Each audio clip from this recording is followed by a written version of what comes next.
Yeah, let me check if I am streaming and wait for a bit.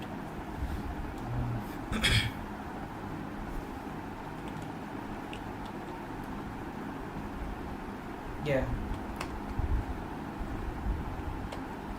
yeah. So I think I can continue now. So yes, hello everyone.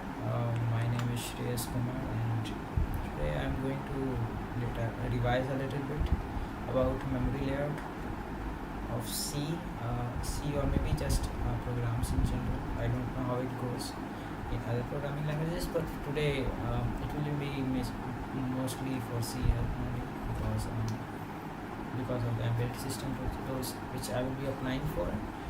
Apart from that, I will be also covering cache memory today because I have to study it, right? Because I did not finish it last time. I did finish a little bit of it, like I did this direct mapping, fully associative mapping. These two things I have done, but I have not proceeded anywhere further because to be honest, direct mapping was a little bit hard for me to cover. It was hard for me to study, not study, like for me to understand, because again, the way it is explained in this document is not really good, I will say. It took me a while to understand it, but yeah, at the end I know what it means, how it works. Again, I know about it. So yeah, I'm fine with this now. I'm comfortable with this topic. And yeah, fully associative mapping, there is not really much going on. It is fairly simple, so nothing much to look into, right? So this is fine. Then apart from this, what we have right now is set associative mapping. This is something which I have not done. And let me check what all were the things which were left. So cache mapping techniques, I did cover direct mapping, set associative mapping. I think it was, yeah, set associative mapping. No, that is the thing. That is the one which I have not done. I have done fully associative mapping, I think. Yeah, I have done the fully associative mapping part. I have not done the set associative mapping part, so that is what I will be doing right now. Apart from that, again, these two were the things which I could not cover. I think I will be covering this today, right? It will be pretty fine, like pretty good, if I can finish this today, because I do not have that much time. I have to go for registration. It will start. It will go from 4 to 5, and after that I will be going outside. So that's why I'm doing this today in daytime, not nighttime, as I have been doing for other days, right? So like all other streams, day 1, 2, 3, 4, all these happened during the night time. Today I think I will be busy at night in some other work, so I won't be able to cover it. So yes, these two things I will be looking into, and yeah, I will finish this first. Apart from that, yeah, memory layout of C. This is the thing I will be looking into. Apart from that, I don't think I will make it. I will just finish all these today as well. But if I do, that will be really nice. But if I finish it today, then I can proceed to DBMS and look into the most basic topics first, and then I can look into the all other things which will be happening. So yeah, and that's how I have planned it to be. Oh no, I clicked the wrong button, but yeah. So yeah, I think I will move on with set associative mapping. Let me get my copy and pen so that I can take notes constantly as I want. I can keep notes of everything which I am learning, which is something which I think I might forget. So yeah, associative mapping, all these things, set associative mapping. I actually have only written associative mapping.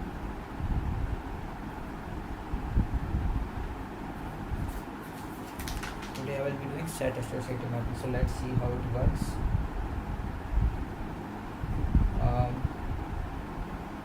Set associative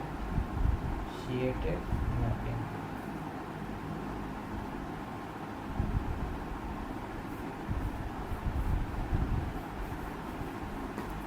in set associative mappings, how much is it?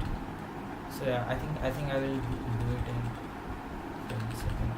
I think it might be very simple, because fully associative mapping was simple, and as well as direct mapping as well. Direct mapping is not like way too difficult to understand, but it's just that the way it is written in words, it becomes a bit misleading sometimes. That's why it is a bit hard to keep up with that. But apart from that, I think I can continue with cache memory. I'm getting a grasp of what is being said, right?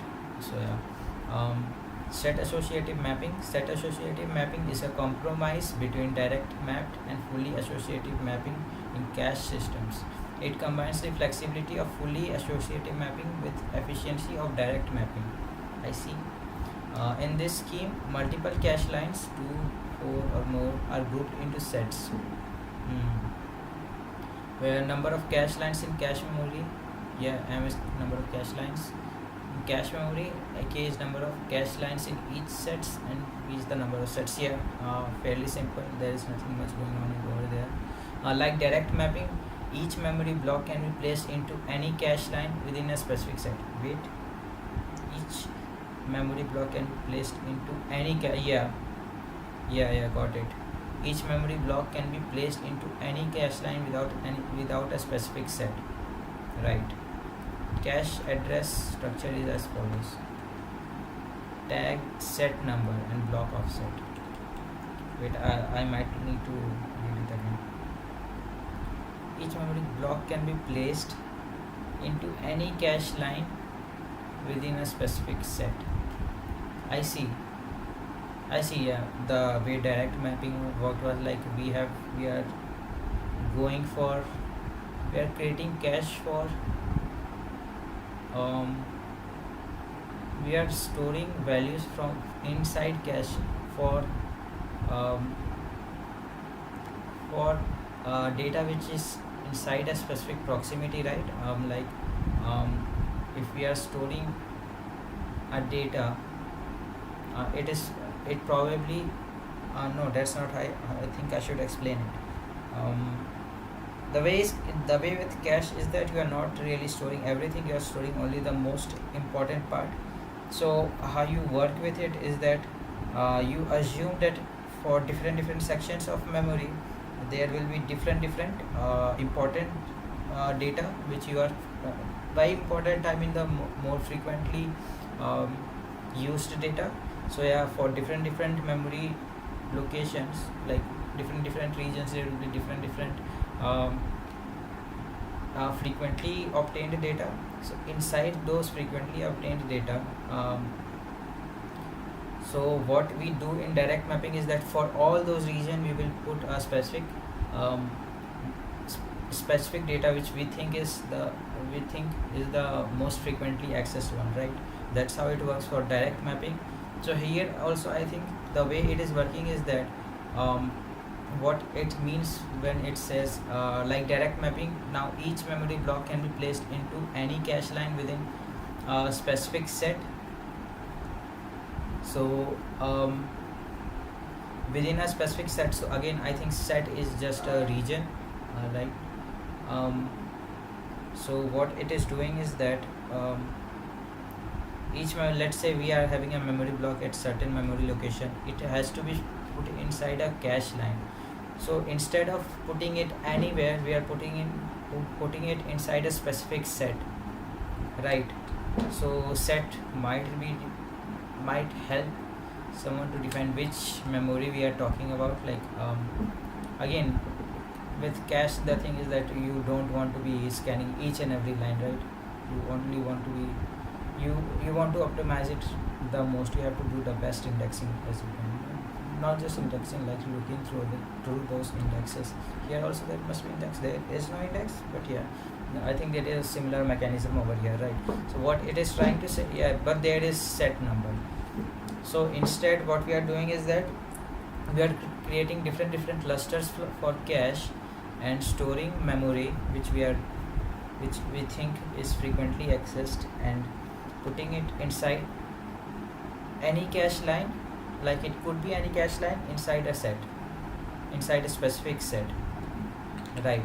Cache address structure is as follows. This reduces conflict misses that occur in direct mapping while still limiting search space compared to fully associative mapping. So in fully associative mapping, you are searching literally to everything, right? You are searching for everything. But inside direct mapping, you are only looking for a specific memory. You can easily find it because there is an index, right? Here it is different. Here we are separating things by region, and what we can tell is that we can address that this is the region where you will find your data, and so you should go to this specific set number. This is the set you should look into for getting the data. And when you are looking inside that set number, not looking for the set number, looking inside that set number, then you have to do it the way it is done in a fully associative mapping. That is that you have to look for the exact data through some searches and stuff, right? So that's how I think it works. For example, consider two-way associative cache. This means two cache lines make a set in cache structure. Okay. There are 8 memory blocks, okay, and 4 cache lines. Yeah, number of sets will be 2. Using direct mapping strategy, first block 0 will be set in 0 and block 1 will be set in 1.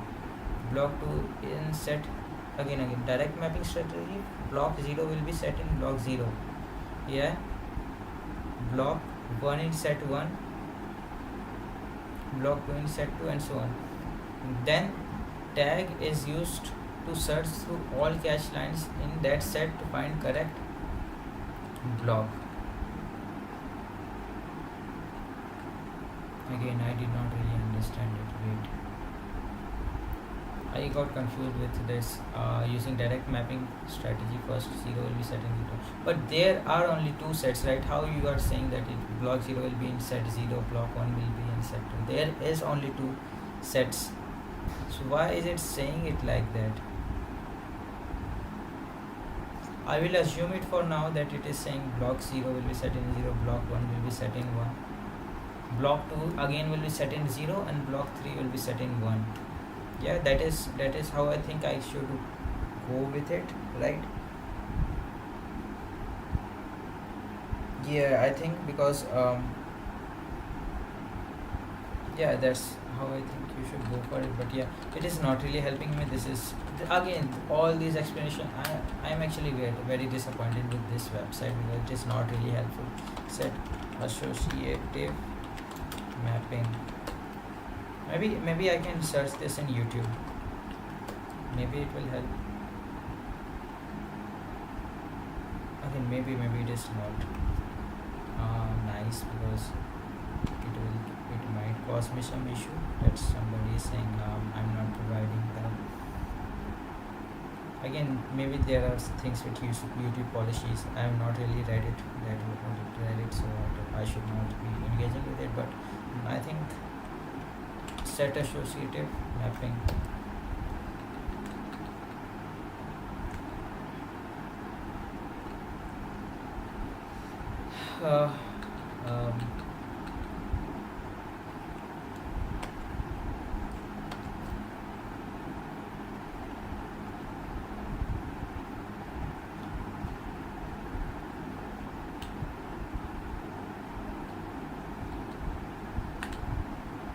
When CPU performance increases, miss penalty becomes more significant. Yeah, greater proportion of time spent on memory stalls. Yes, increasing clock rate.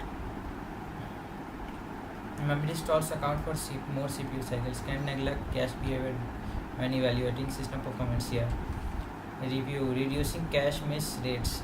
In a direct mapped cache, memory block maps to exactly one cache blocks. Yes, you cannot map to multiple blocks which are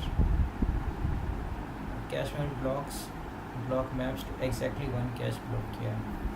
On other extreme, we could allow a memory block to be mapped to any cache block, right?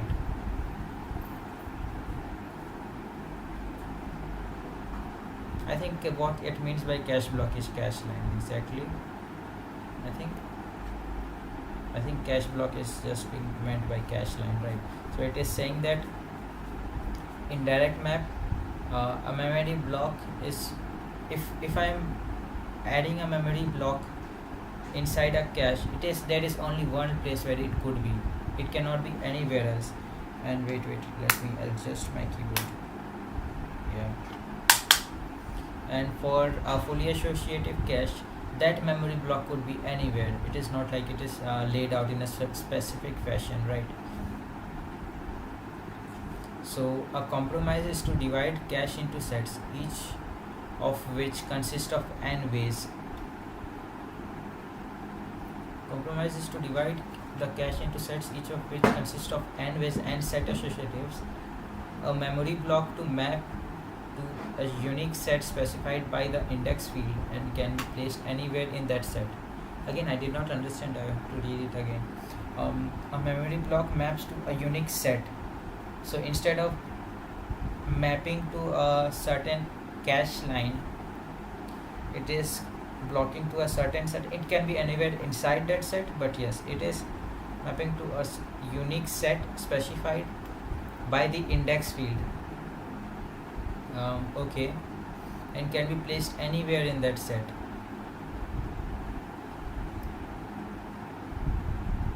Specified by index field and can be placed anywhere in that set.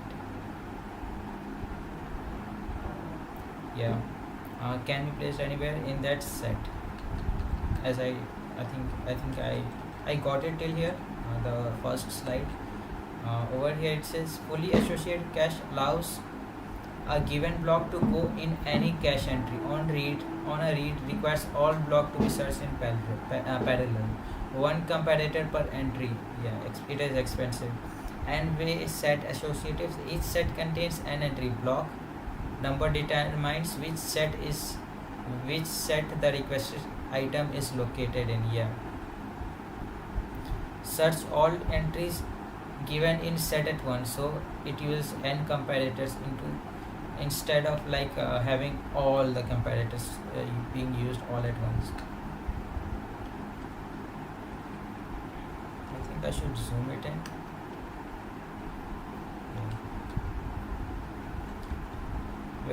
Where was I?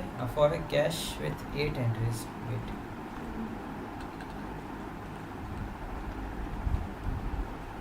So one way set associative map block 0 tag and data. Yeah, directly mapped. Okay, yes. Two-way set associative. So it can be anywhere inside a specific set. Four-way set associative. Yeah. Fully associative. Yes, got it. This is actually pretty helpful. I'm able to understand what is meant over here. Right. Okay, this is fine. I think I can proceed to what is being said next. For the set associative, what is happening over here is that byte of set. Yes, the last one is for byte 6. Wait, what is happening? This is like 32 bits. So 22 bits for the tag, 6 bits for the index, and I think 4 bits for the byte offset, I think. So for index, what is happening is that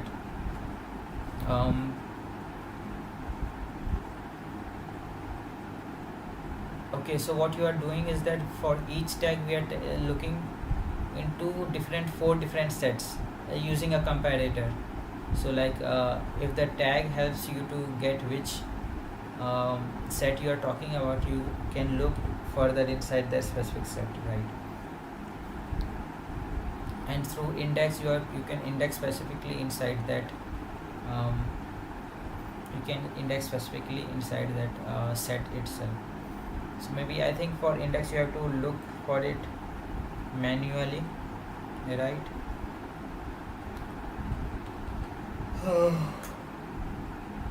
You have to look for it manually, I think.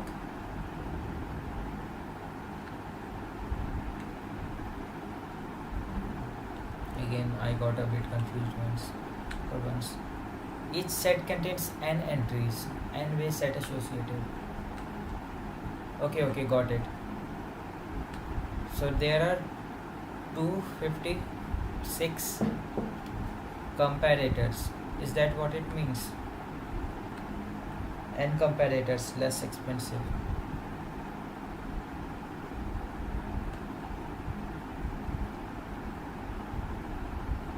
Yeah. So for each tag it is going to, tag will just determine where you are going to look into, right? I think it will determine all at once. But with index you have to go for each and every. With index you have to go for each and every set, I think, and look for it. So it will determine when, if you have hit the data, and data will send it. Okay.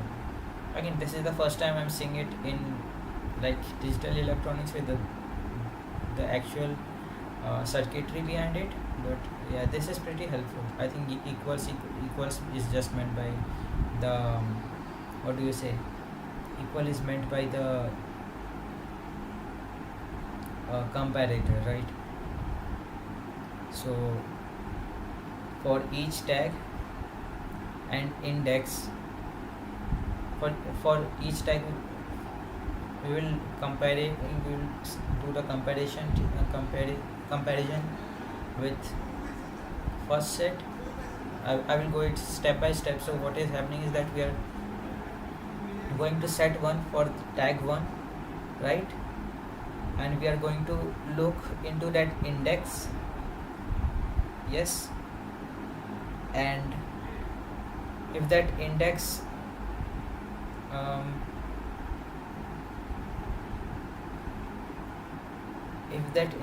gives out the same tag as we had, we are going to return that data. Is that how it works? Is that how it is happening? If not, then we will send it a step ahead, and what will happen over here is that we are going to send a tag as it is, I think, and we will compare it with the index which we have in the second set. Is this how it is happening? Is there, again, this is what was confusing me, that are you comparing, like when you are talking about traversing this, are you traversing this like set by set by set by set, or you are traversing it this way, right? So that is something which I could not understand really well, because yes, this is sequential. This is sequential. It is not like going like this, right, from tag directly to here. So maybe it is sequential. Are you looking, how should I say it? I should actually ask AI. Set associative mapping in easy words for me.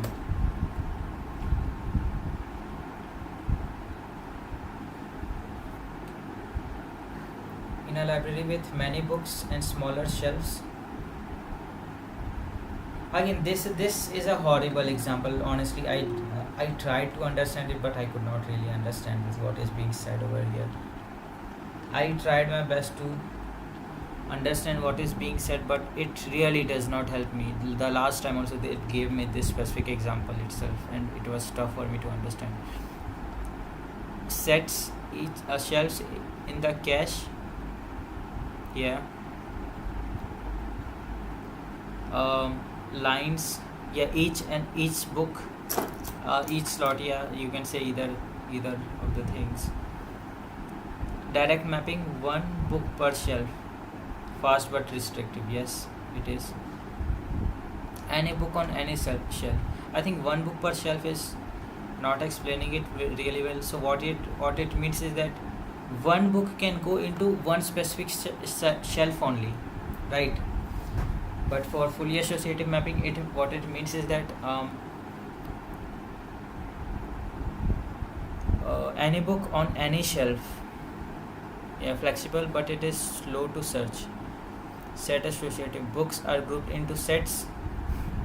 A book can go into any slot within its arranged set, but making it faster than fully associative but more flexible than direct mapping. So two shelves, two sets and two shelves. Yeah.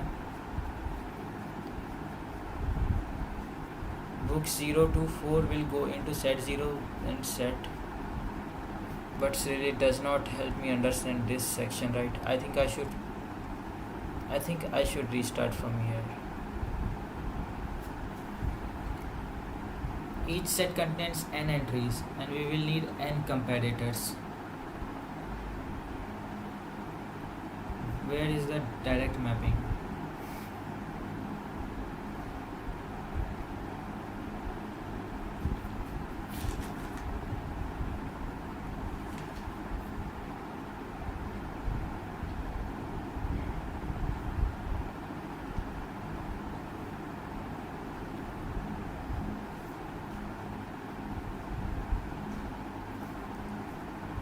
So again, what is actually the drawback with direct mapping then?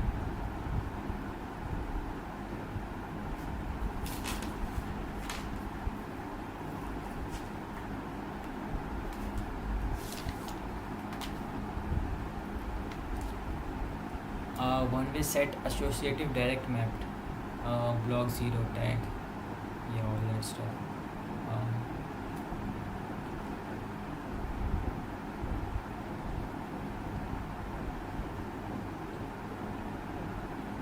I think the issue is that I have read from so many places. I'm getting myself confused. So I might need help with this.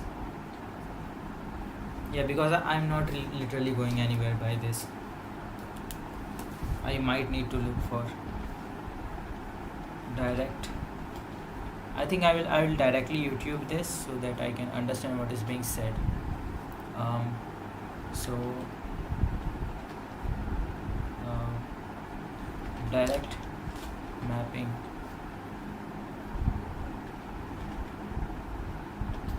Gate smashers. I will look for this because this is a really nice channel, honestly.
Yeah.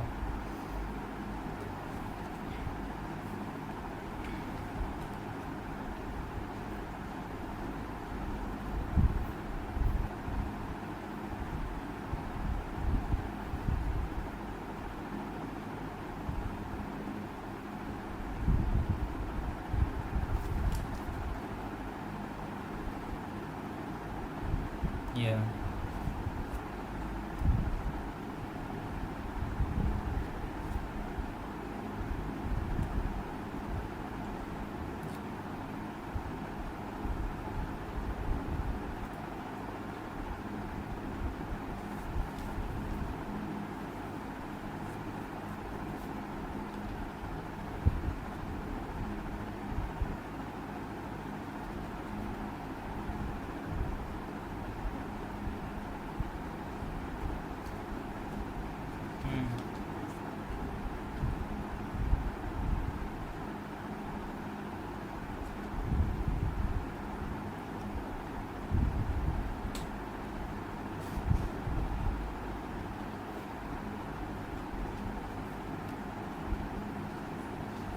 I think there should be something for disabling.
Again, I actually missed some parts. So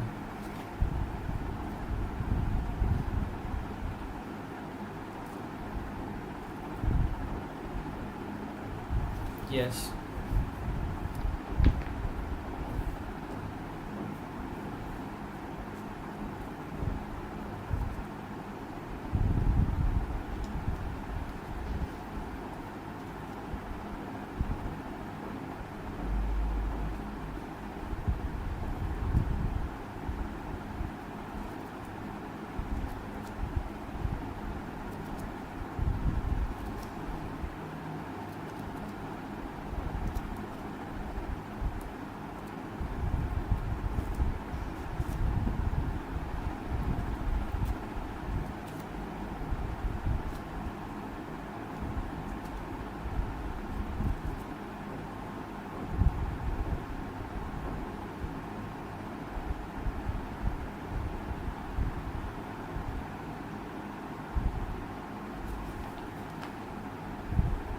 Okay.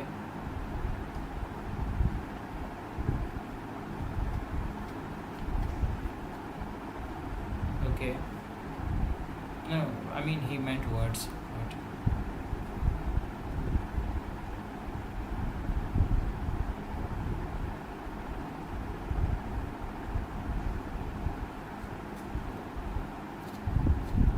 yeah.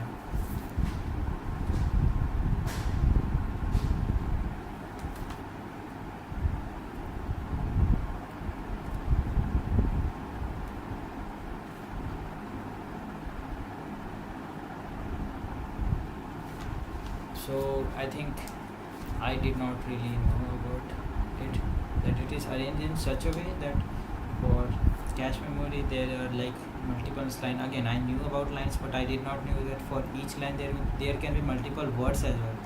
Because no. Um, okay. I confused myself with blocks. Right, each line is equivalent to a kind of block, but for cache memory. So yeah, each line or each block, again, both are equivalent in their respective memories, right? So for them it should be 4 words per line, block, whatever you are going to call it. But apart from that, I think I understand it. I think I should proceed further about what is being said.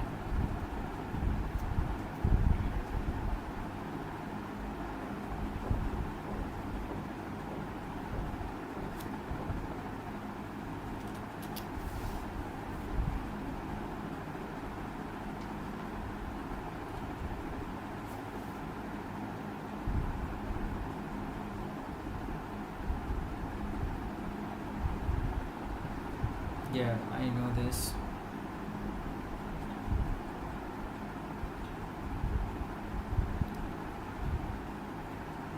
Yeah, block 0 will go over there, 1 2 3 and then 4. Yeah.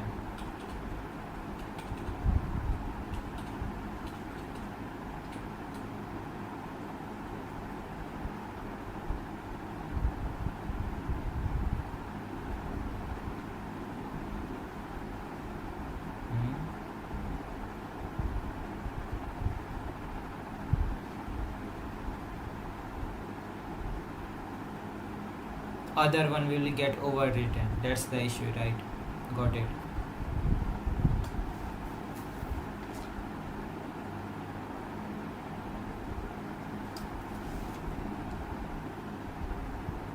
I will note it down that this is how it overwrites, because I think I did not write it that well when I was studying it. So when I will put 4 in there, it is again I actually use exactly the same example. So when we are putting 4, it overwrites 0. This this this is the issue, right? Overwrites 0, right? So I got it. That means 0 3. I mean, in my example, this should be like 0 4 cannot be stored at the same time.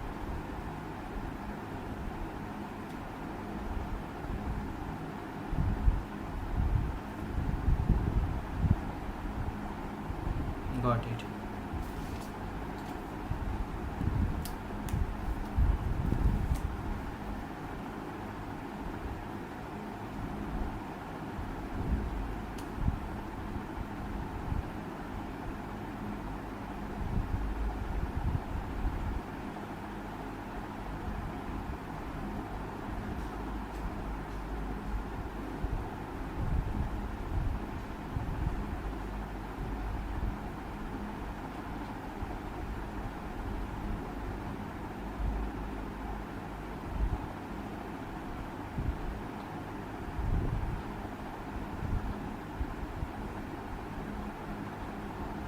Okay.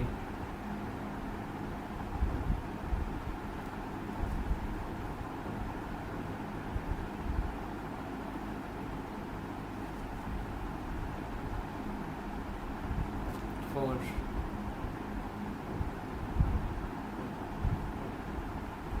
How many bits it will take? Bits, yeah. It will take 2.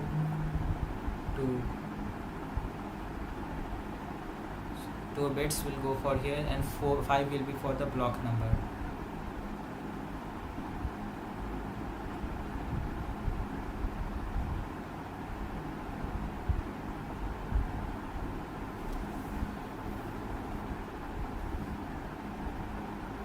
Yeah.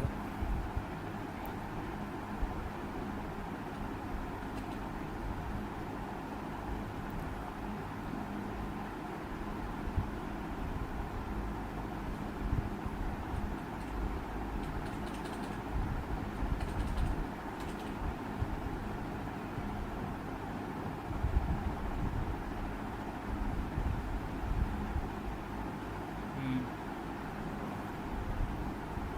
2.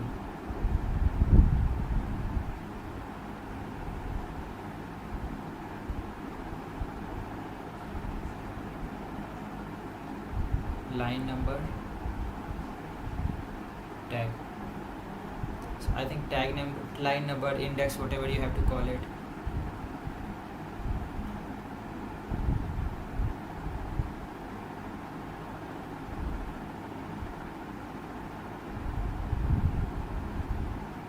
Two.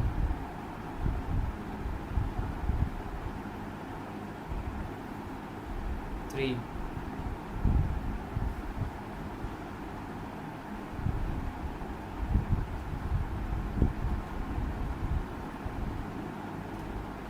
8 12, yeah.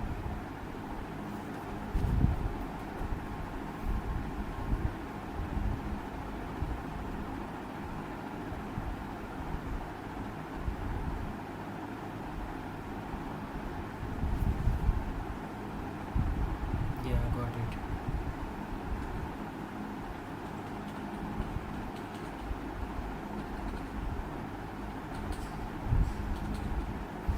I think this is enough. How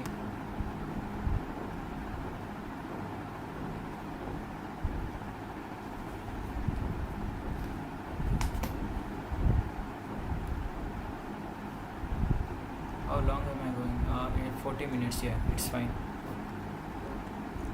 So So yeah, this is clear to me now, that at each line number you can have each block. And yeah, of course you have to map it, right? For you don't want to have any search algorithm going on to just find the correct memory, like correct data for a given memory for, right? So in order to do that, you are having line number to determine which uh, again, if you have the main memory address, from that main memory address you can mask things out to get the line number. And as long as you have the line number, you can just directly go to that line. Now that when you can go to that line directly, you have to look and compare whether the tag is same or not. If both tags are not same, then you have encountered cache miss. So yeah, that's how it works. I got it now. So yeah, pretty happy that this is clear to me, right? So I think I can move on further for fully associative mapping, right? I think I will be doing this later on. I will, but not right now, because I'm more focused on studying it for now. So yeah, uh, I maybe I should, because I think now that I'm live, this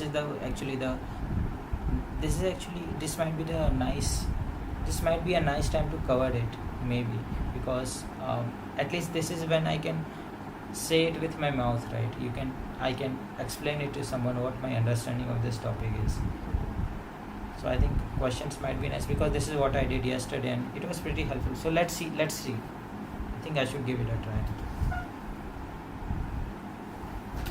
Consider a direct mapped cache of size 32 KB with block size 32 bytes. Okay, with block size 32 bytes, yeah. CPU generates 32-bit addresses. Okay. Number of bits required for cache indexing and tag bits respectively. So yeah, got it. So what it is saying is that there again 32 bits address,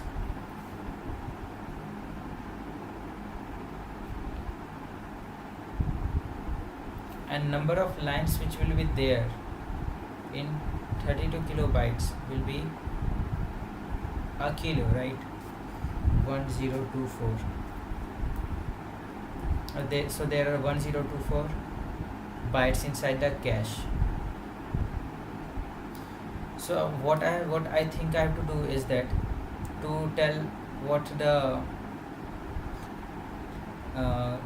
index, right, number of bits required for cache indexing. So the number of bits required for cache indexing will be the number of bits it requires for 32 KB by 32 bytes, right?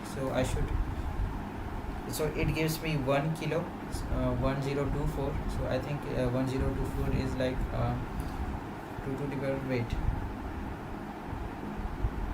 2 to the power 8. Wait. 8 will be, again, maybe I should actually use a calculator. Wait, I'm getting.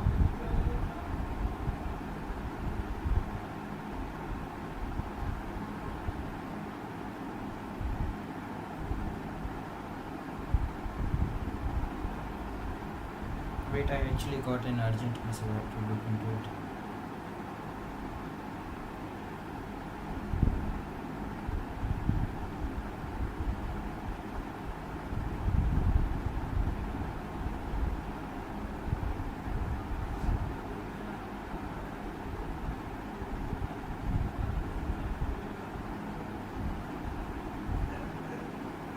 Wait.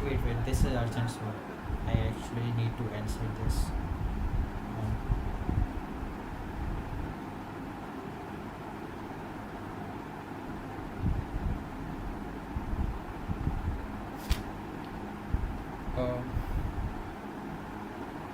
Retry. Yeah, it's working.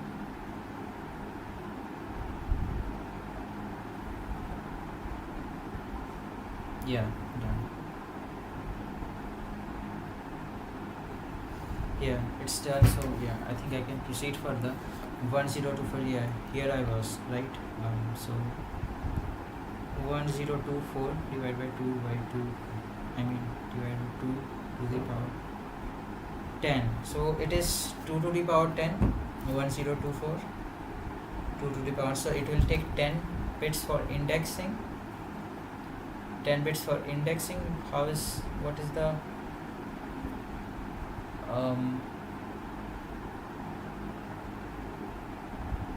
what is the number of words which is there inside a single block, right? Because you have to index those words specifically. So size this much, block size is 32 bytes, 32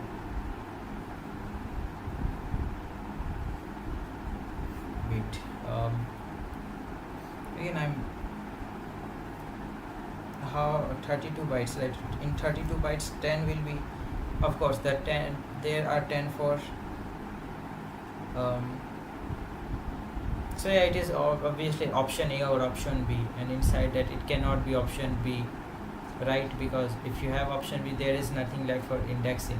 So again, what I understand what it means, block size of 32 bytes. So I think it is taking a single byte as a single word. That's how you are ending up at 10,17, 32 bytes. Yeah, I think that is it. It is taking 1 byte as one single word. So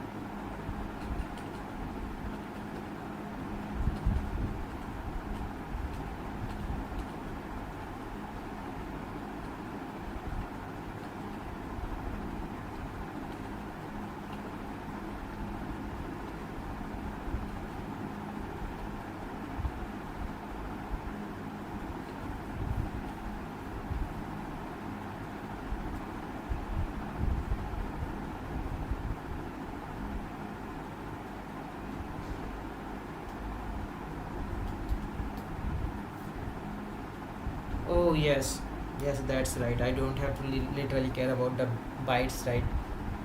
I only have to care about the, no wait, block size 32 bytes.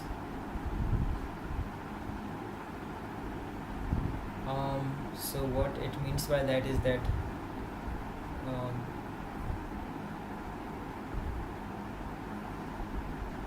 to represent those 32 bytes, okay, so it is taking a single word as a single byte. Got it. That's clear to me now.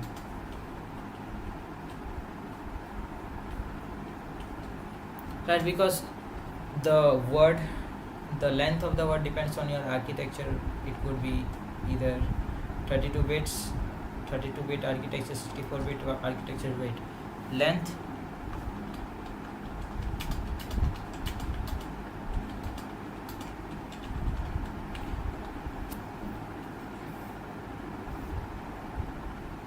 yeah, it is 32 bits or 4 bytes, right? So what you have as your word will depend. So actually it should not be written like 32 bytes, it should be written how many words you are accommodating. From there you can go on, or at least you should have, this question should have mentioned what the word size is. But sure, there are only two options with correct caching index and like the size for cache indexing, and one of them is obviously not the source. Yeah, I think that's fine. I think I can continue further with fully associative mapping.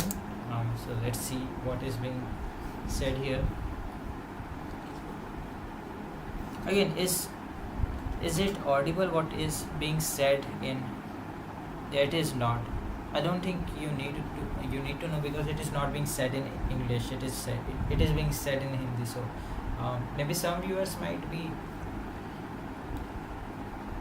not have any problems with that, but yeah, many would, many, or like, yeah, fair amount of them would. So I will just keep it like this.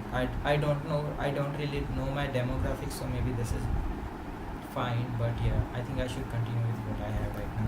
So yeah.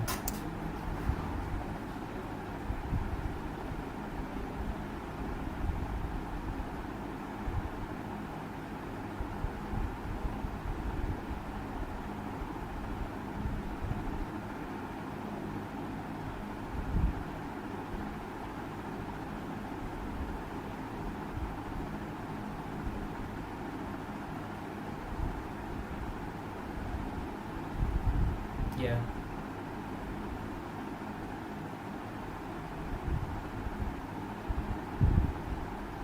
32.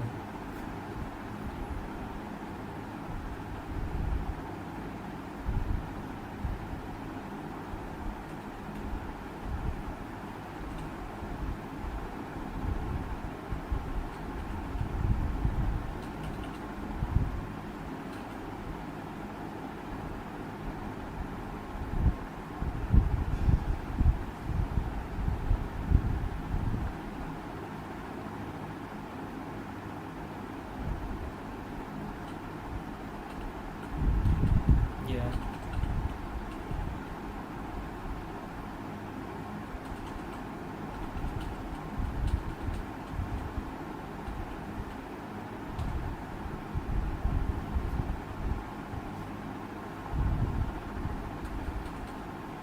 Yeah, it is.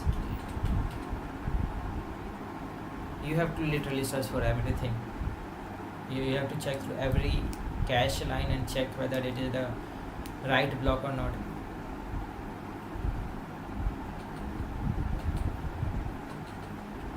So this is nice when you don't have uh, this is nice when you don't really want any sort of uh, miss cache miss. You don't want any sort of cache miss, and probably getting data through cache is much faster. Searching through whole cache on an average is much faster than uh, looking for it inside this whole main memory, right? That's when you are going to use this. I think so. Yeah. So maybe that's. I think this is how it works. That's the advantage for this. So yeah, I understand that.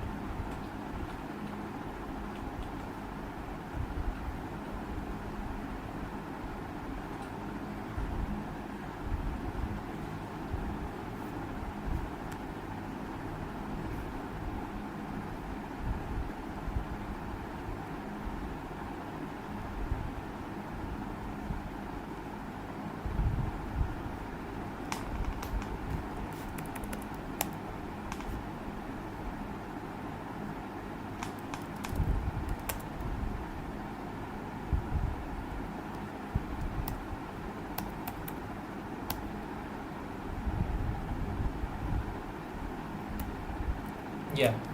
Yeah. This is nice.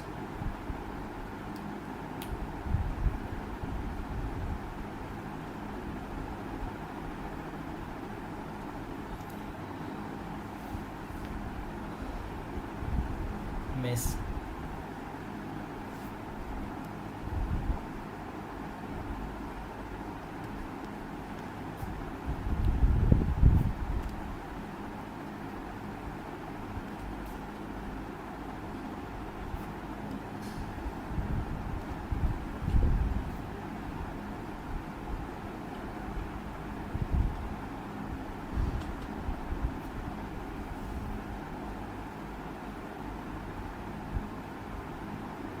Yeah.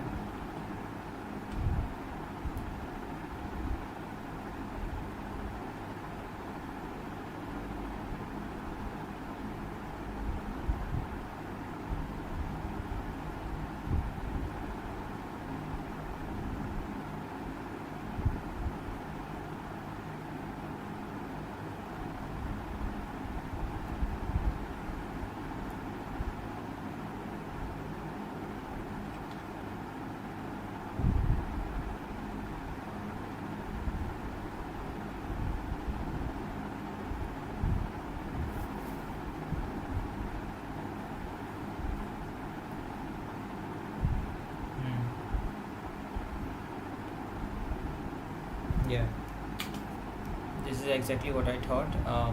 There is not much to cover in that section, so I will proceed to this part. Um,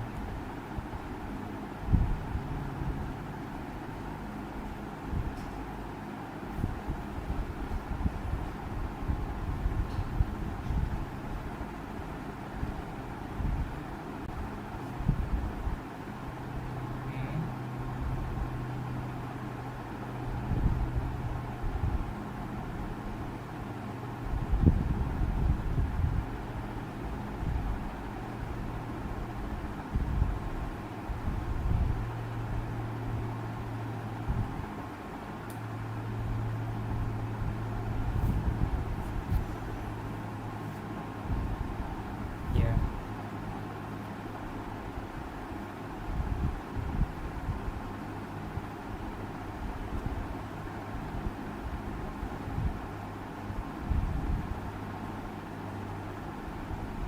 So each block will can go into only each set, but inside each set it can go anywhere. So you have to only search inside that specific set. So it is a mixture of both, and I think this is pretty nice. I think this is the best. It is for me if you are having everything which is of same priority as others. I think this is a best middle ground when you want to both um, when both direct mapping and fully associative mappings fails out. This is, I think, the best situation which you can have. So I will also see what is being said for the. I think this is clear to me again, because last time in let's look into the direct mapping section, right? Inside that direct mapping we had index directly. We were taking the memory address, taking some bytes from it to take the index, right? So over here I think instead of taking more all those let's say we were taking 5 bytes for those index. I think in this one we will have like 2 bytes for the again the let's say we had 5 bytes, so we will have 5 by something number of bytes for the set, and inside that set we can check it one by one. So I think that is clear to me now. I don't think I need more explanation on this. I will, no, I don't want to put Firefox now because so yeah, I understand this. I understand this properly now, so I think I will move on with what I have over here. So again, this is done. I think I understand it very well now. Again, this is it's a very simple topic, but for some reason I had difficulty understanding it. Probably because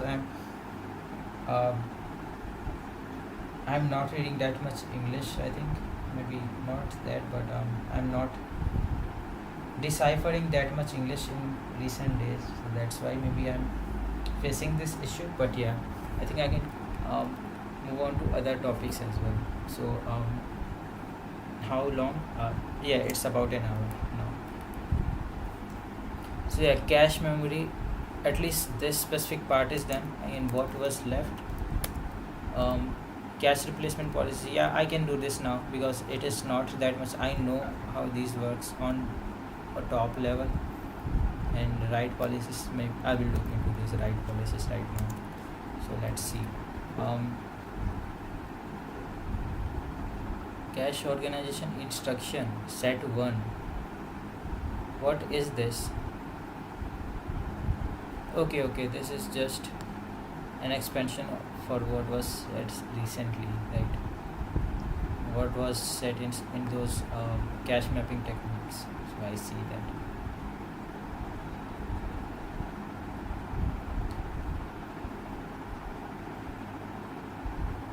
Is this the section which was related to what I have listed in my document? What was it?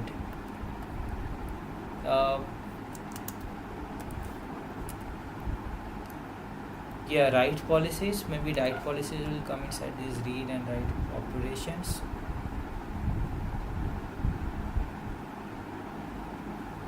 I have to look into it, I think so, specifically, but yeah, let me skip through let me skim through this, so that I can at least see if I have studied everything or not.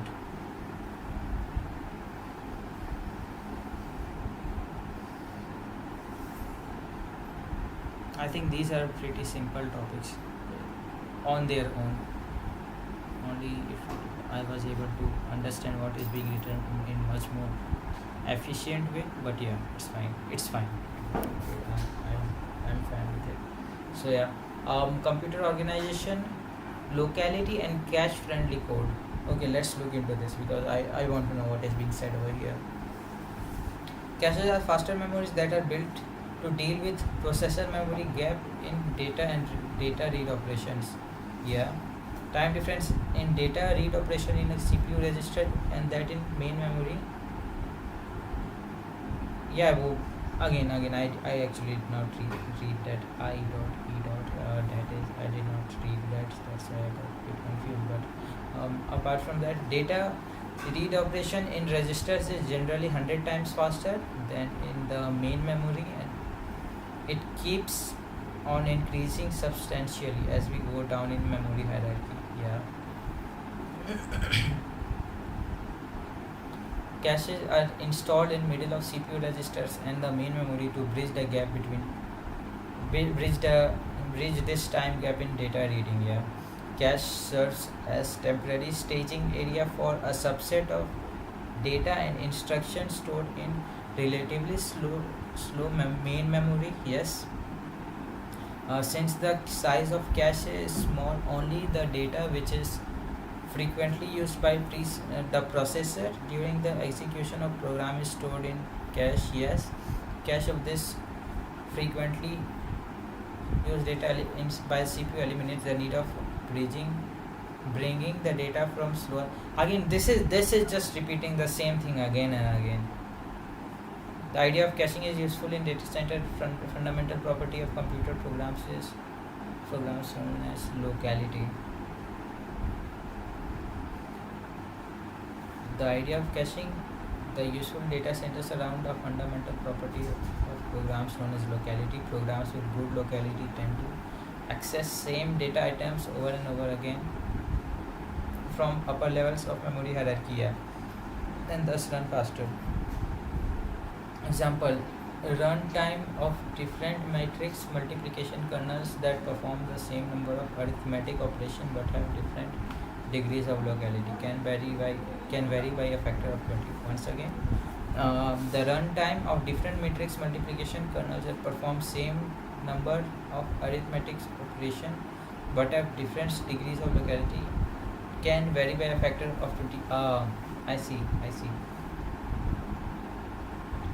Types of locality: temporal locality. Temporal locality states that same data object are likely to be reused multiple times by CPU during.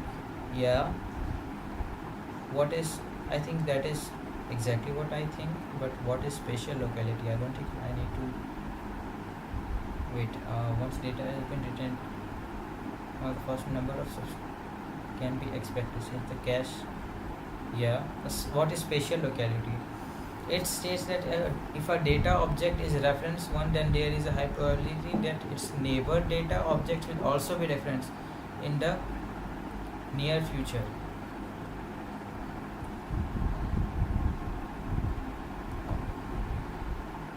Okay, so what's spatial locality mean? The temporal locality means that if I'm taking a data, then chances of taking that data again from the main memory is pretty high, so we will only put that specific data in the memory. But for spatial locality, what is being said is that if I'm taking in a data from the main memory, then there is a chance that even the neighbors can be referenced in a near future, as it says. Memory blocks usually contain multiple data objects. Because of spatial locality, we can expect that cost of copying a block after miss will be amortized by subsequent references to other objects within that block. Here,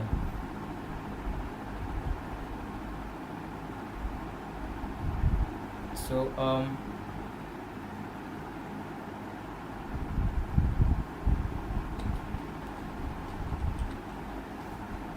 so we are talking about data object cache miss. So are we talking about blocks here? Because if we are talking about blocks, that it is the same case over here as well. I don't think we are talking about blocks here. We are talking about specific words, I think.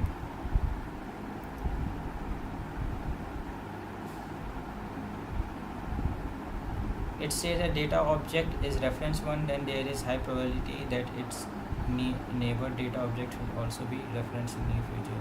Memory blocks usually contain, again, I think these are just high level just like high level concepts, right? That this is not very specific to what is implemented. It is just saying what the idea should be, right? So you over here you're looking for the data which you are actually trying to fetch, and here you are also looking for the neighbors because they also might be referenced in near future. So importance of locality in program has enormous impact on design and performance of hardware and software system. In modern computing systems, the locality based advantages are not only confined to the architecture but also operating systems and application programs are built in a manner that they can exploit the locality to full extents. Okay, I see. Yeah, I think I have noticed that. Like when you use pointers in C programs as well, I think they follow a certain pattern that they put the data near to each other, I think. Yeah. Wait,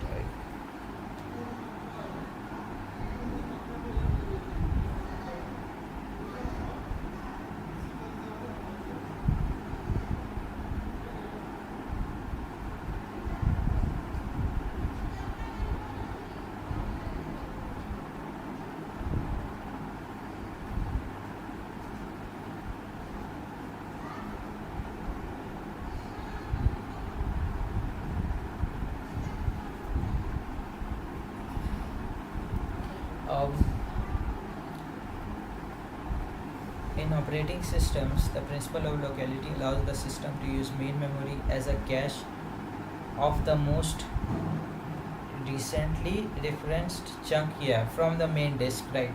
So like the most accessed data from the main disk is taken and put inside the main memory, and from main memory it is put inside the cache. So that is how it works.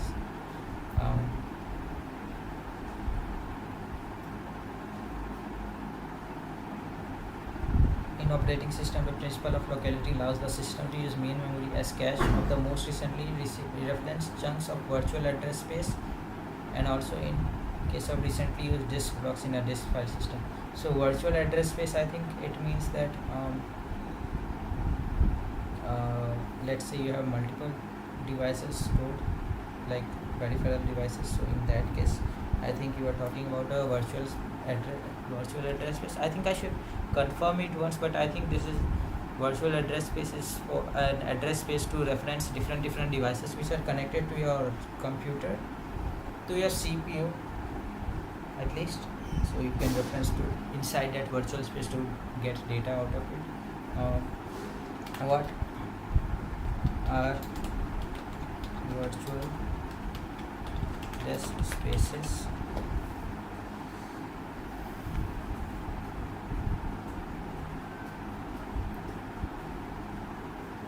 Program that think its own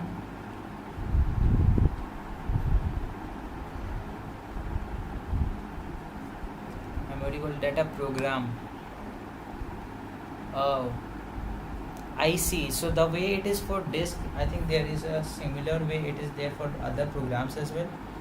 Like a program wants to read and write into a specific memory location inside that disk, or maybe inside that main memory or something like that. Program also wants to use an address space, I think. uh, so for that you are having this virtual address space. I think I should read it more.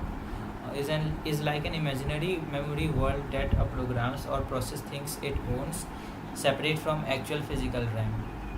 Each program thinks it owns all memory. When you run multiple programs, each one believes it has full range of memory address. In reality, OS and hardware map this virtual address to real physical RAM behind the scene.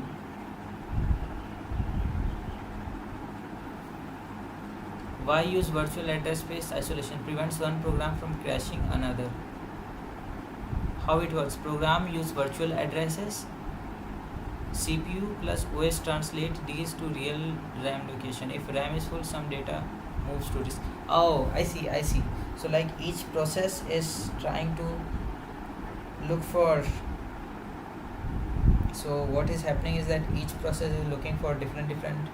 Uh, it thinks that it can access each and every address space which it can, right? So you create a separate address space for it, and what operating system and CPU does is that they translate those address spaces or map them in such a way that it is stored in some way.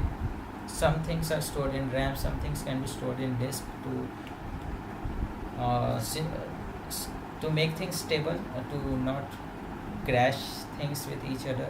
Like in multiple process, they do not want to crash multiple process by colliding them with each other. So I think I understand that. Yeah. Similarly, I think I should note down what address spaces is that is. So that is new to me.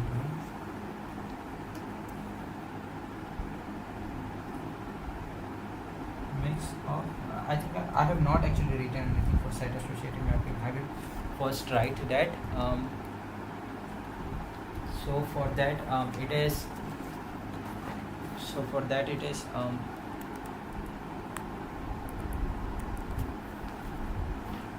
so for that it will be a mix of direct and fully associative mapping. So sets of cache lines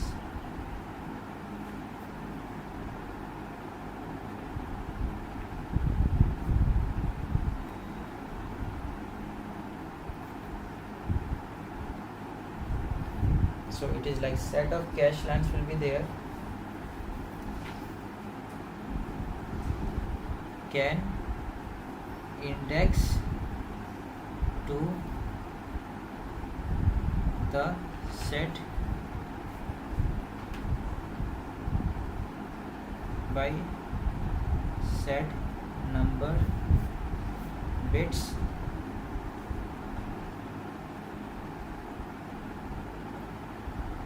find and compare correct tag yourself.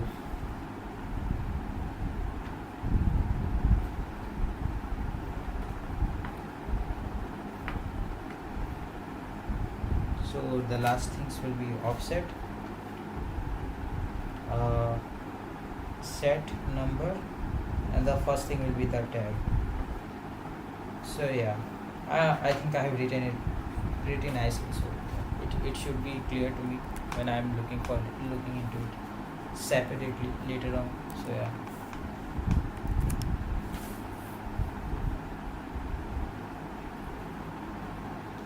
For disk,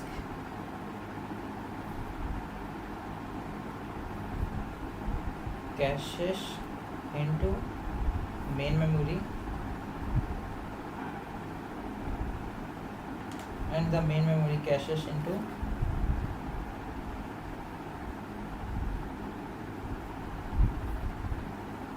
cache memory. Yeah, so I have covered these three things. So yeah, these three are covered. Apart from that, what was I what did I find interesting in this article or whatever this is? I think it was virtual addresses. Yes, I will write that. Apart from that, it was locality. Yeah, we were looking for locality. Locality will be of two types. One will be spatial and temporal.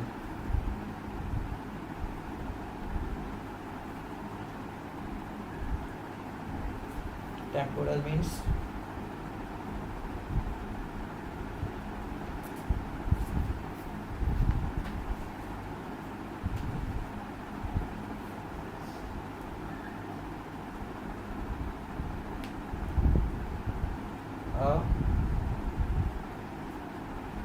an access word might be accessed again.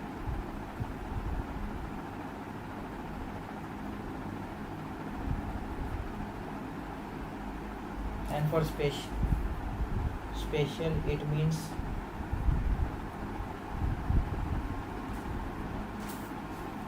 block of access word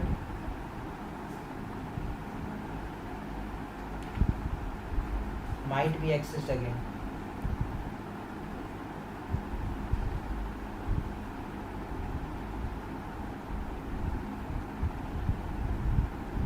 Yeah, so yeah, localities, both these localities I've got. So only thing which is left is that virtual spaces, virtual address spaces as well. So main memory can store frequently accessed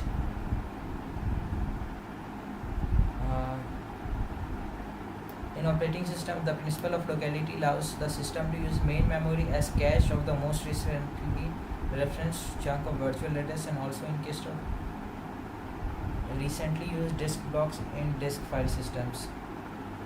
Most recently referenced chunk of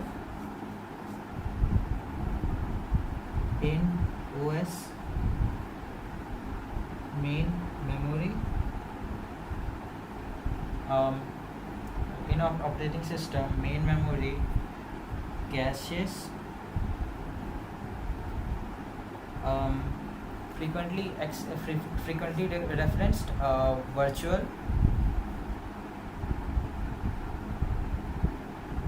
frequently access virtual address spaces. No, frequently referenced virtual address spaces and disk blocks from disk memory.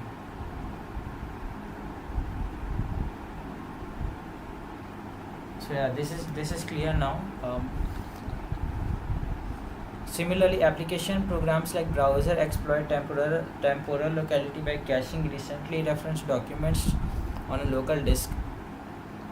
High volumes web servers hold frequently requested documents in front-end disk cache to satisfy requests for these documents without any intervention of server. Yeah. Cache-friendly code programs with good locality generally run faster as they have low cache miss rate. All those stuff. In good program, cache performance always counted as one of the employee. All those things. Frequently accessed, frequently used, frequently. Again, I'm stuttering a lot. Frequently used cases need to be faster. Yes, that is true. Program often invest most of time in few code functions, and these functions in return have most to do with the loops. So these loops should be designed in a way that they possesses. No, it's just possess. So these loops should be designed in a way that they possess a good locality. I see. Few code functions, and these functions in return have most to do with loops here. So for those loops we are looking for things, right? So multiple loops, if a program constitutes of multiple loops, then minimize cache misses in inner loop to elevate the performance of the code. Yes. So if there are multiple loops, you have to look for the inner loop, and you have to do the best you can do to optimize the inner loop for most cache hit, right? So for the first example, the above context can be understood by the following simple examples of multi-dimensional array code. Consider sum array function which sums the elements of two-dimension array in row major order, right? So int I, j and sum equal to 0. So for I is equal to 0, yeah, all these things. So okay, so someone is passing an array. We are taking each and every element of that array and adding it onto the sum. So assuming cache has block size of 4 words each, word size being 4 bytes, it is initially empty, and since C stores arrays in row major order, so references will result in the following pattern of hits and misses independent of cache organization. So yeah, first one will always be a miss because it is not the block which you have loaded itself, but the rest ones will be hit for each loop which has that j variable changing, right? So yeah, this is fine. So block which contains w0 to w3 is loaded in cache memory. Yeah, all those things I understand it. That's fine. Now the sum array function sums the elements of two-dimensional array in column major order. Yeah, this will be an issue, right? Yeah, this is an issue. So everything will be just a miss because you are accessing first block and you are not accessing it from the same block again. You are moving on to the another block. So that's how it is going, and it is not really nice. It is not going to be performative. So everything will be a miss, right? Yeah, this is actually helpful. I will write this down.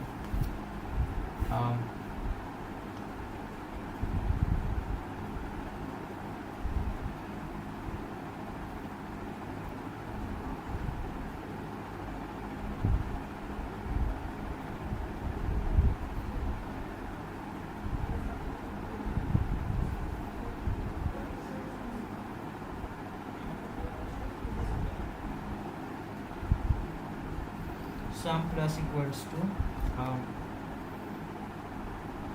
a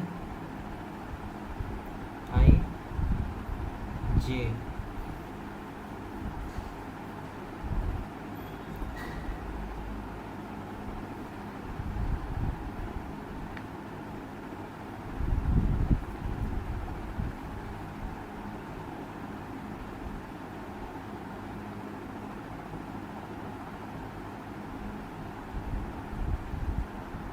in this order.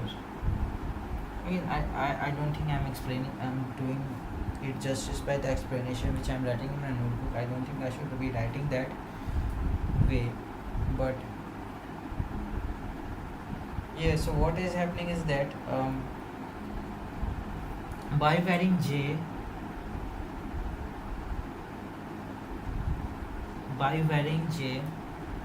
what we are doing by varying j, we are accessing data from the same block, but the issue is when we are having j goes from 1 to m,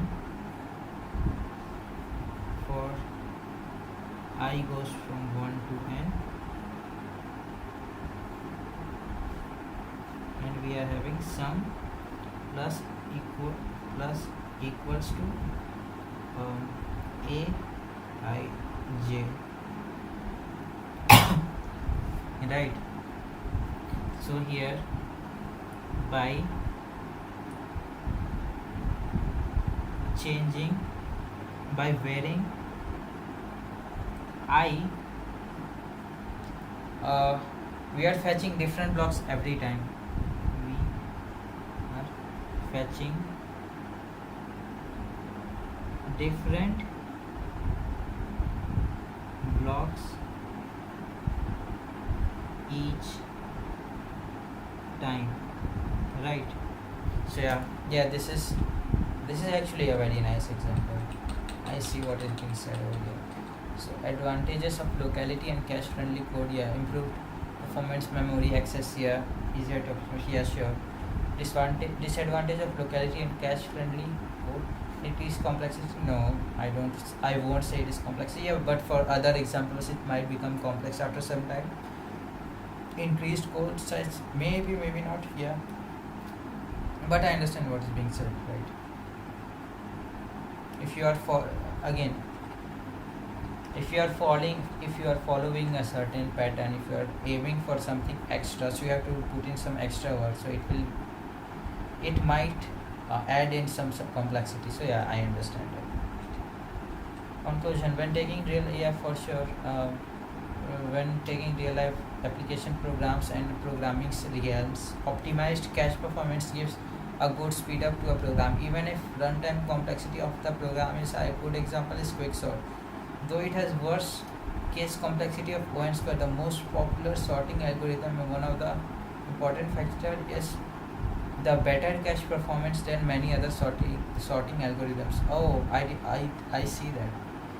Codes written should be written in a way that they can exploit the cache to best extent for a faster execution. I should write that. Even when it is Quicksort, right?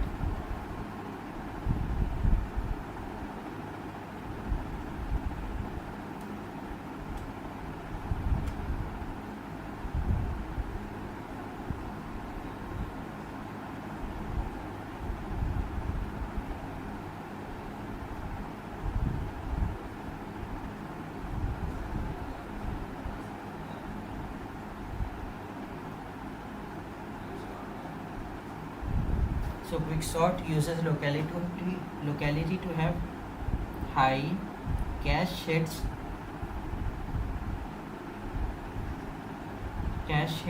rates, thus improves performance, right? How much battery? Yeah, it is full, it is charging, I think.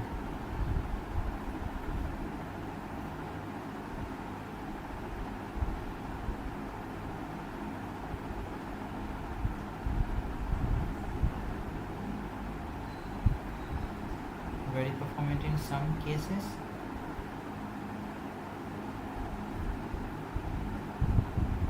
Even if it has low and square,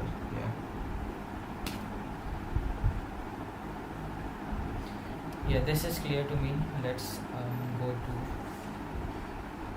difference between CPU cache and TLB. What is TLB? Translation look aside buffer.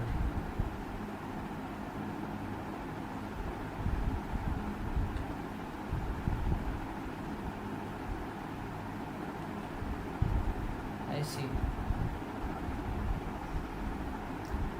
I will look into this, wait, but let me check what rest of the topics which are there mean. Read and write operations in memory.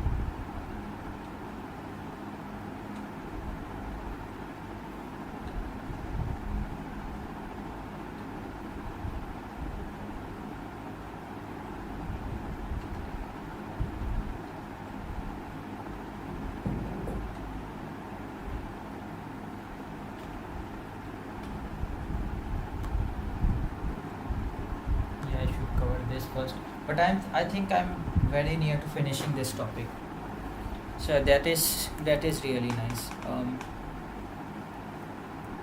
cache replacement policy. Even though I'm not covering this right now, but I'm learning a lot and I know what LRU FIFO is. So yeah, it is fine. It is fine to me. Not an issue. But yeah, first in first and random. Yeah. Let me look for these cache replacement policies first before I do something else, because they are pretty simple. Cache replacement policies. Yeah.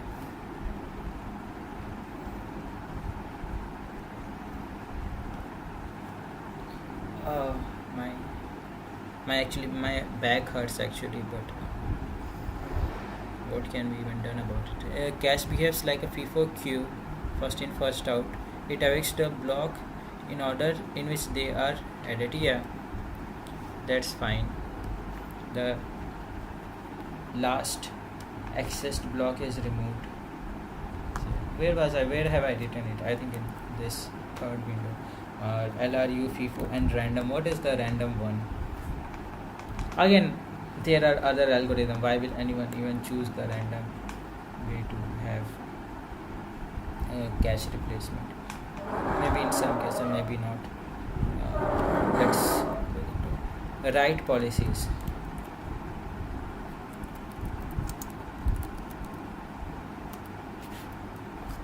Write policy in cache memory.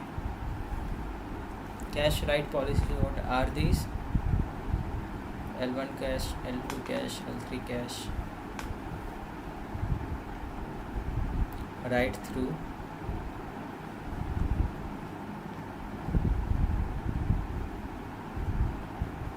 Right, so in write through policy, data is written to both cache in the main memory simultaneously. Yeah. In write back, known as write behind, it allows the data written to be only cache initially. The modified data is then written to main memory at later time, either when cache block is evicted or at specific intervals. I see. So what it is doing that when that memory will be removed from cache, at that time it will be written. So yeah, I see what both of these are. Write around policy data is written directly to main memory bypassing cache. The cache is only updated when same data is read again. So yeah, I think I should note down these things. What was it? First thing which I looked for was cache replacement policies, FIFO, and the other one was LRU, right? Least recently used, there is least frequently used as well, LFU, and so on.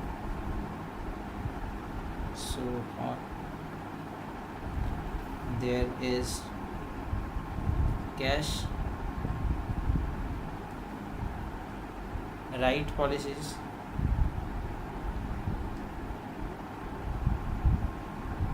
first one was write through.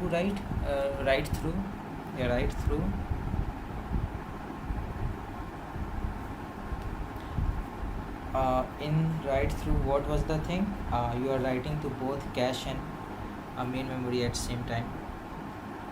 Writing to both cache and main memory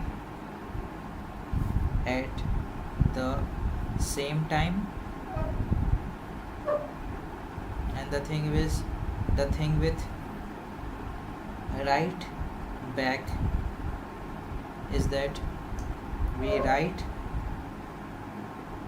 to cache only and write to main memory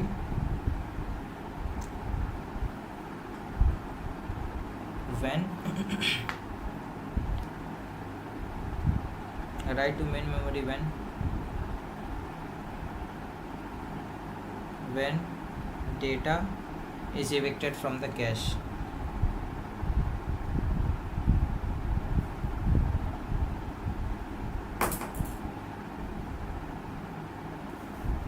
Okay, and the last one was write around.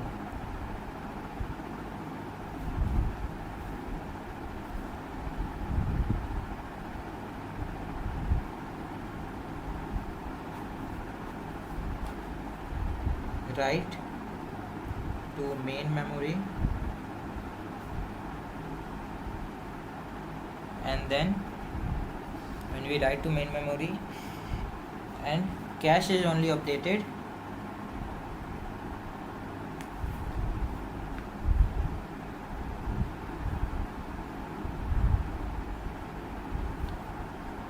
when fetched,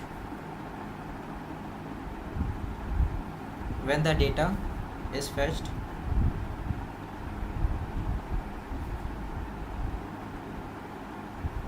from the main memory.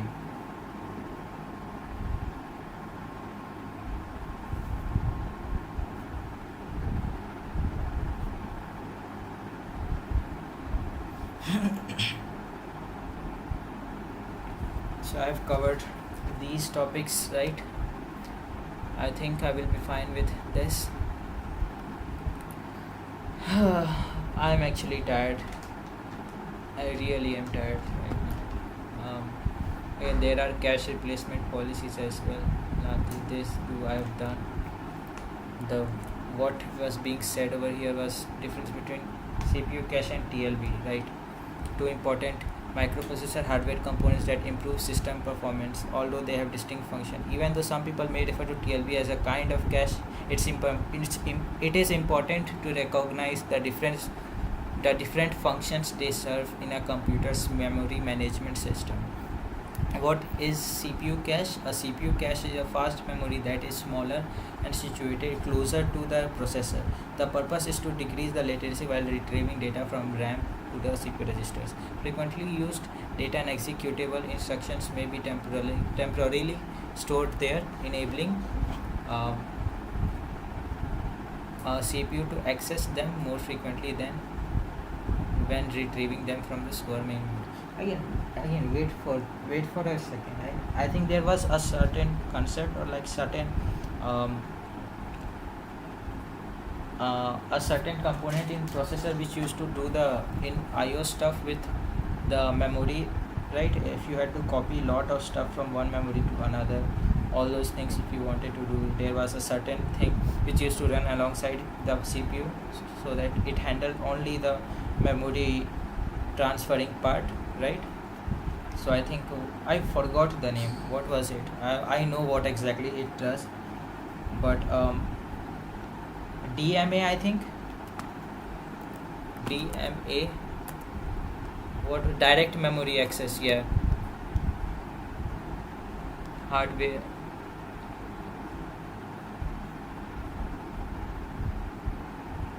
DMA in DMA controller. Yeah, DMA controller was what I was thinking about. DMA controller is a hardware component that enables data transfer between peripherals and memory without direct involvement from the CPU. Yes, if you're transferring a large chunk of data, like if you're doing some copy pasting and all those stuff from one place to another, then you don't want it to be done alone by CPU only, right? You can add something else which can help you out, help the CPU out, right? So I see what that is. I actually forgot the name.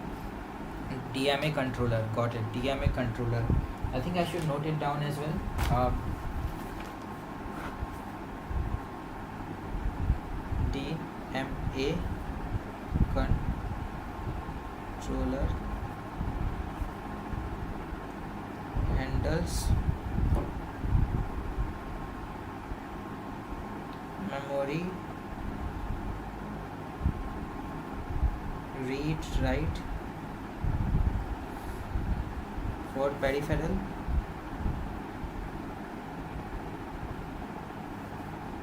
memories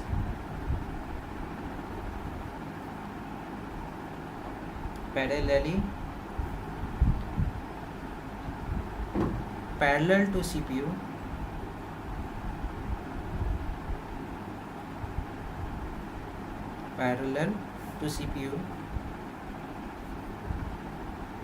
alongside handles memory read write for peripheral memories parallel to CPU instead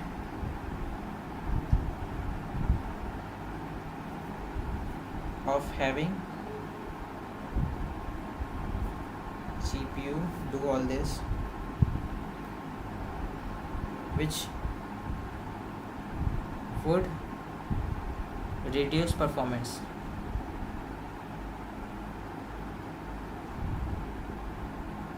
Yeah, this is nice. So now that I have written it, I will not forget about it. DBMS direct memory access. So what is DMA itself? What is DMA by itself? DMA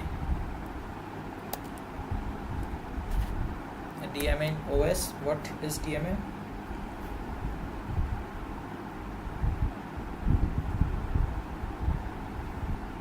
So DMA handles with transfer of data from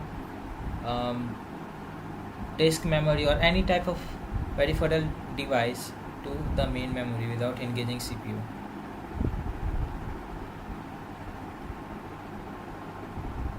Not just peripheral memories, peripheral parallel to CPU. Yeah, got it. Where was I? Again, I don't know what TLB is. Translation look aside buffer. I will look into it. CPU cache hierarchy, L1 cache, yeah, the fastest one, L2 cache, and then there will be L3.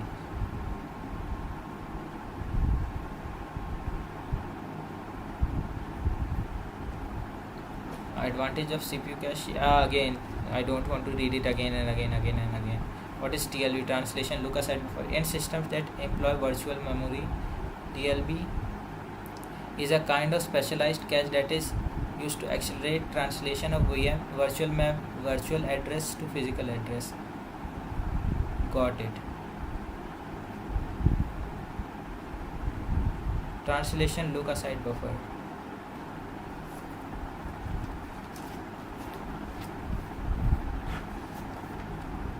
TLB.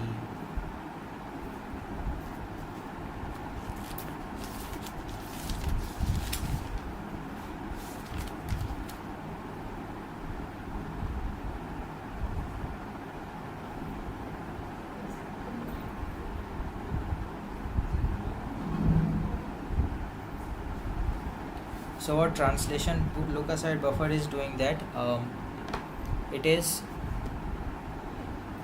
translating, it stores the virtual memory addresses translation into the main memory translation, right? That's what it does.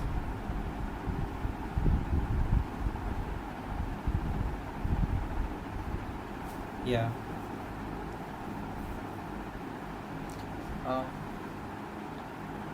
Buffer to cache translations for virtual memory addresses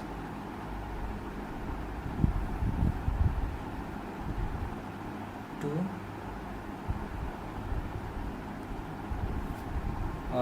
main memory addresses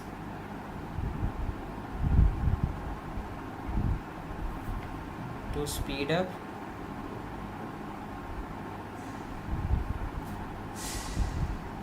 these translations.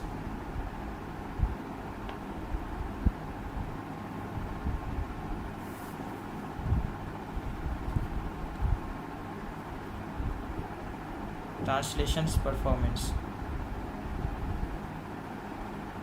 No, not it does not speed up the performance of the translation. To speed up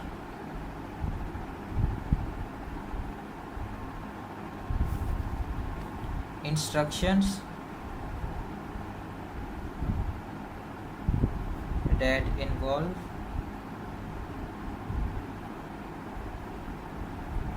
these translations.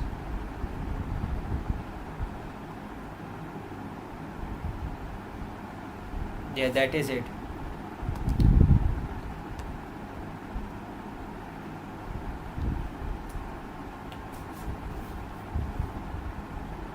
Cache has L1, L2, L3.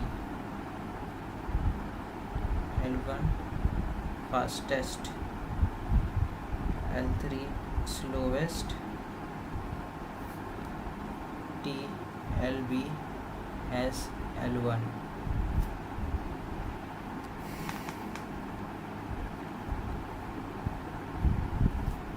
Yeah.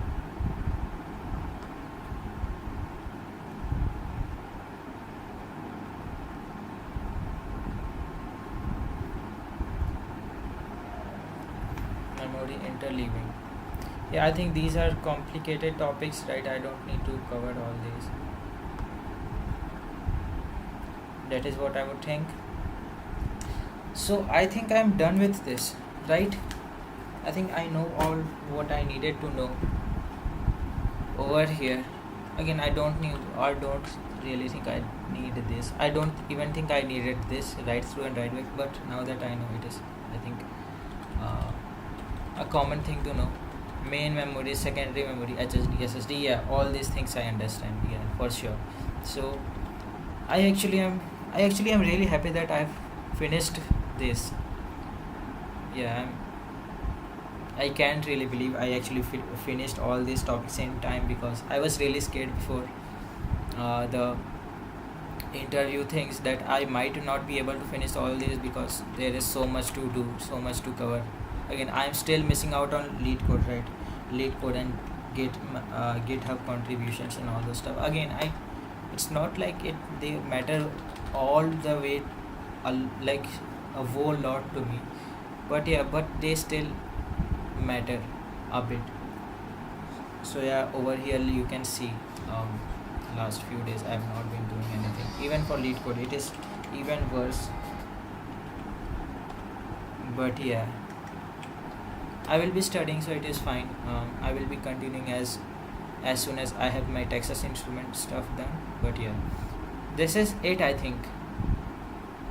Right, how long have I been going for? Yeah, 1 hour 48 minutes. I think I will be stopping right here, because yeah, this is it for me. I will be covering DBMS later on and multiprocessing synchronization techniques as well. Memory layout of C, again, it is each and every time there is always a little bit of stuff left for me to cover, but yeah, I understand that I cannot do all the things all at once either, so it's fine. I will be covering it later at night on my own, I think. So yeah, this is nice. I will be exiting and stopping the stream right here. So yeah, it was a productive day. The last 2 days have been productive, I think. Not last 2, if you include today, then today and yesterday has been really productive, and even that the day before got me motivated to do some stuff. So I'm really glad about it, and it is really helping me out. So yeah, that is it. So I will see you the next time. I will be leaving right now. So yeah, bye.